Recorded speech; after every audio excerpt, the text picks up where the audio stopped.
Good morning, YouTube. Welcome to the Reptile Barn. I'm gonna just do a quick vlog about why we breed so many roaches and how we do it. We, at this time, only keep Dubia roaches. We've had others in the past. There's also some other great species, but I'm not gonna get into that because I wanna show you what we actually have. So without further ado, let me show you some Dubia and talk a little bit about how we do it and why. So, I am in one of the lizard rooms. You can see my reflection. Hi! But that, through this spotted glass, is Sorcia, our Amboinensis female sailfin dragon. Doing fantastic. Just beautiful animal. And you can see that underneath her enclosure, we have two big totes with cutouts that we tape screen to. There's also two more over here. Why so many? Well, we have Sorcia, we have Sophie and Salvador, our breeding pair of Philippine sailfin dragons. We have Spyro, Scaredy Cat, and three other, I'm out of fingers, but that's up to 8 sailfin dragons that we've held back. And we have one that's sold, but we haven't shipped yet because it's cold. And then we also have 3 black tree monitors and a blue tree monitor. At this time, that is what we have that eats the Dubia. Oh, no, that's not true. We also have 5 red-eyed tree frogs that'll eat Dubia. Well, that's a lot of Dubia. And to buy them is actually pretty expensive. It is not like buying crickets. So let's go through some stuff. First off, sometimes people will see this on the bottom and be like, oh my gosh, you let them just live in filth? No, we don't. What you are seeing is frass. There's actually quite a bit of husks of food. Caleb must have just fed them and they haven't quite finished off some foodstuffs. And then there's some exoskeletons of either adults that have died just of old age or shed skins of younger roaches that are moving up. And the nymphs, go through, I can't remember how many it is. I'm pretty sure there's a set number of sheds that until they become an adult. But regardless, they need this frass. So underneath this kind of top layer of detritus is just almost pure frass, which is just a special word for the type of waste that these roaches make. And believe it or not, your colony will not thrive without frass. The babies, the youngest little roaches, need the frass. They hide in it. I think they also eat it, and that is supposed to help their gut flora get kind of a jump start, which is very important for the health of your colony. Amazingly, even though there are thousands, maybe tens of thousands of roaches in this tote, there's almost no smell. If they are kept properly, there should be no smell of rot, no smell of mold, no, fecal smell. That frass that I'm touching, I know that seems disgusting that I'm doing that. It is dusty dry. It's completely dry. And you can see little critters skittering all through it. Little baby roaches. And there's also some beetles that have kind of just colonized in here. We don't do that on purpose. Although, Caleb does add mealworms in here sometimes. Because the mealworms will go after, if there's any wet food that we put in, they'll target it extremely quickly. And they also will take care of dead roaches. If an adult dies or a younger one dies, the other roaches typically will not eat it. The mealworms will. So that, that avoids having anything long enough to rot. The mealworms will just immediately eat it. So, you notice that we've got this egg crate so that we can stack things vertically in here, and they have it increases the surface area for them to walk on astronomically. It's extremely important that they have a lot of surface area in here. Okay? They thrive in colonies. You know, I could have turned this video into a Dubia Roaches versus crickets video. If I had done that, the Dubia would have won hands down. Everything about them is better than crickets. And obviously that's just my opinion. But I hold that opinion very, very strongly. Crickets don't tend to thrive in these dense colonies. You know, a lot of crickets are more evolved for living out in the fields, or some crickets are more in trees. I mean, obviously there's a ton of species of crickets, but most of them, especially the ones we keep in captivity, are not as tolerant of dense colonies, whereas these roaches, it's almost vital to their survival to be in a colony like this. So you don't have the mass die-offs, for example, that you'll have with crickets. You don't have the noise. You can hear a little bit of skittering. That's it. That's the only noise. If I walk several feet away, you pretty much can't hear them. Obviously, that's not the case with crickets. As I mentioned, there's almost no smell. Just a little bit of a dusty smell. And, you know, obviously if we put fresh food in there, which we do almost every day, you'll smell that until they eat it. But, yeah, they don't bite. They're not super fast. Like, pick one up for you.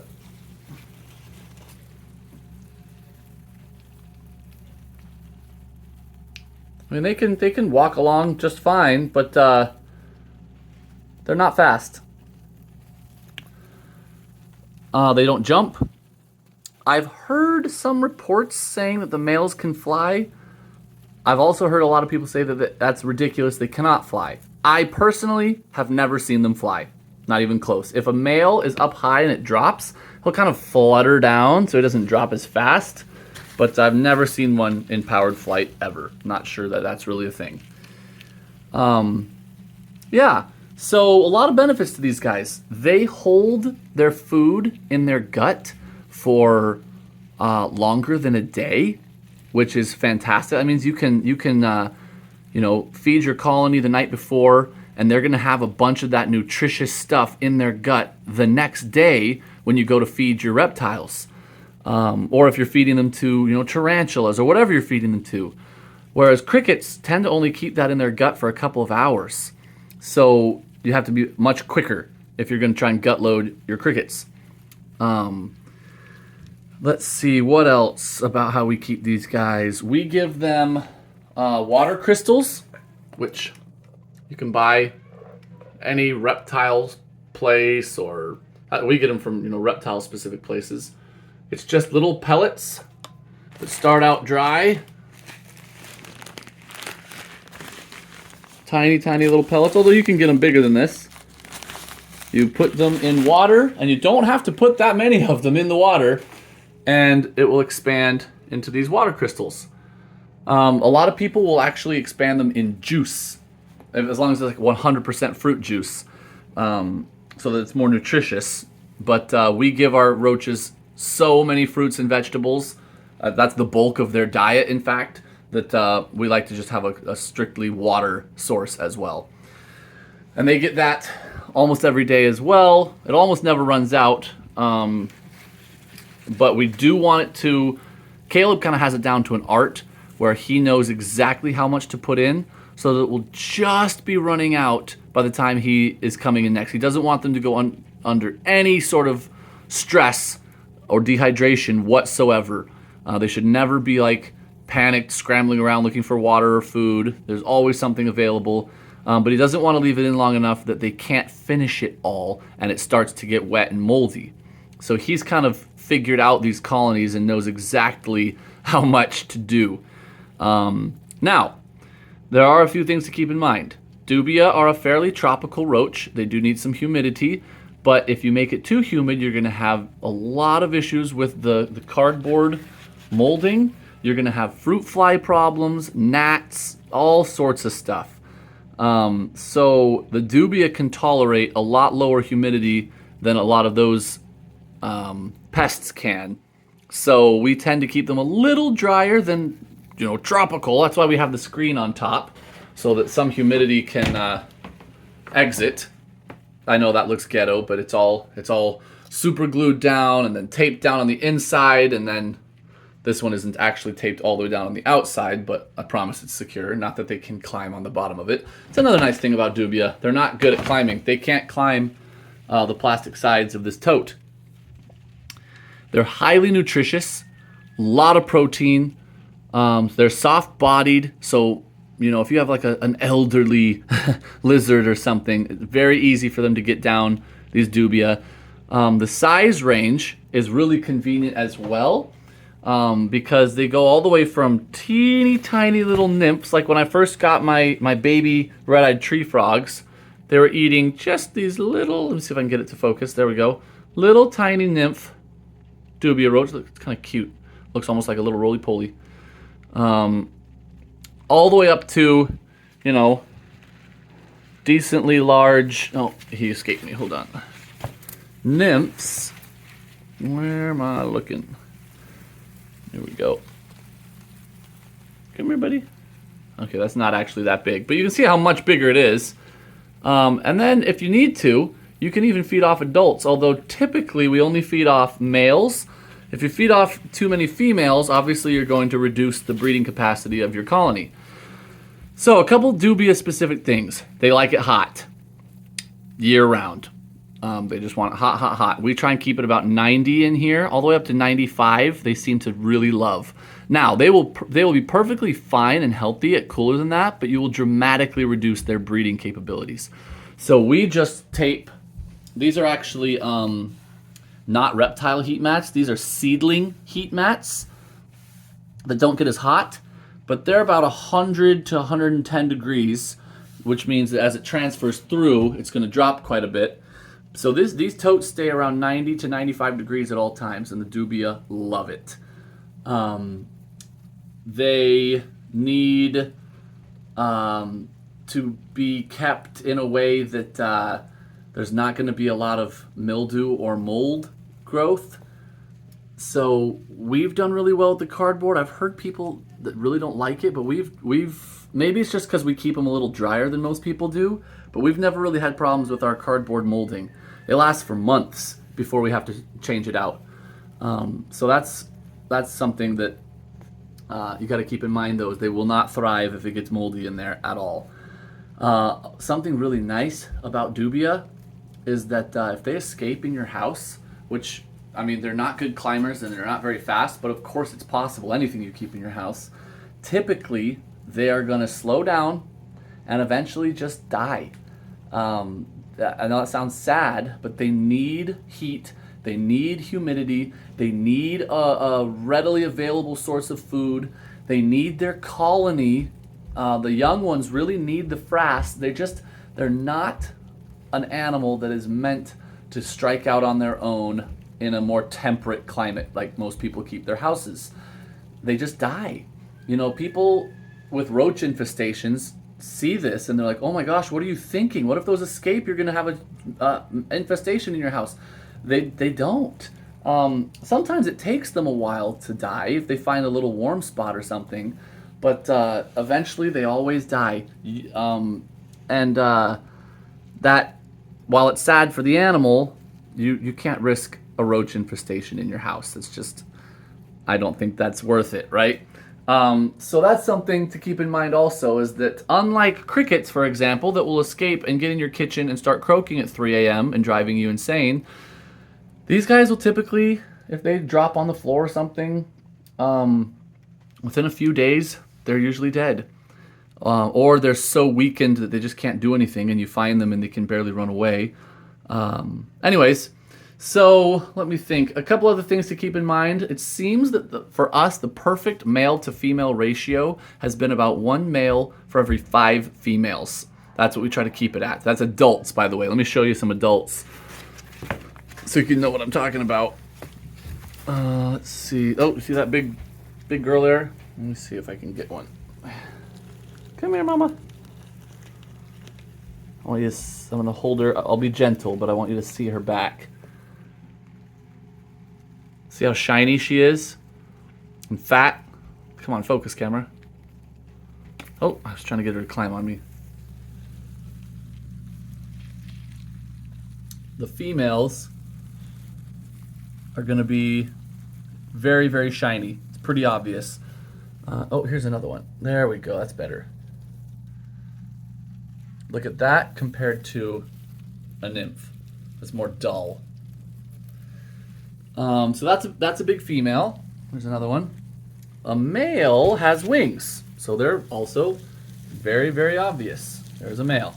Has big, giant wings on his back. The males are also typically a lot faster, but still not terribly fast. If it drops, I can catch it pretty easily. There's a big nymph walking by, pretty large one.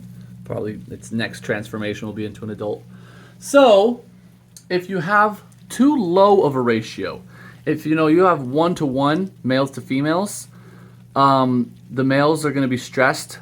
They're going to be always not finding enough unclaimed females, basically. And I've noticed they even will start to eat the little babies.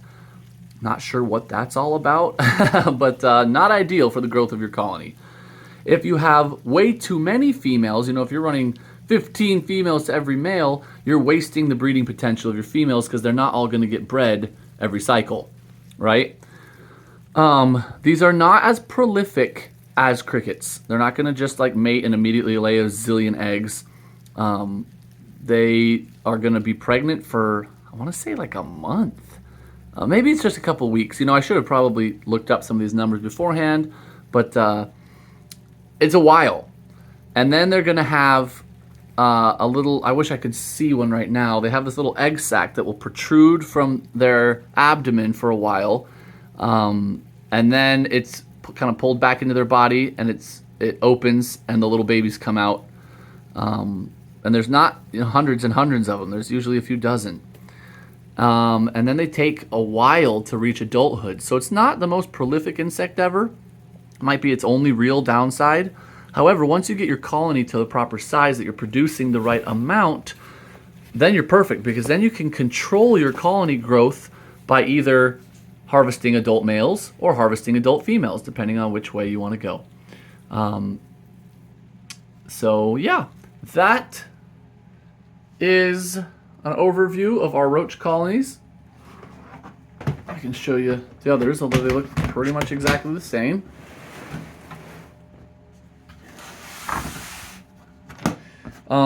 They're pretty heavy because there's a lot of frass in the bottom.